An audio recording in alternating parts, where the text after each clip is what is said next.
તો સુરતના કતારગામમાં આવેલી ઝોનલ ઓફિસમાં આધારની કામગીરી ઠપ થઈ ગઈ છે। કોન્ટ્રાક્ટ પરના કર્મચારીઓનો પગાર નહીં ચૂકવતા કામગીરી પર અસર થઈ છે।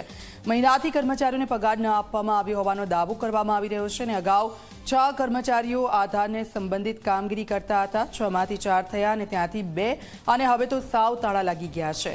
ઓપરેટર ન હોવાથી આધાર નોંધણી અને સુધારણાની કામગીરી અટકી ગઈ છે।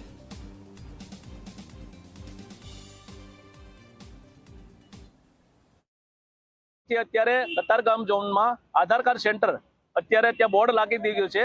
કોમ્પ્યુટર ન હોવાને કારણે સેન્ટર બંધ છે।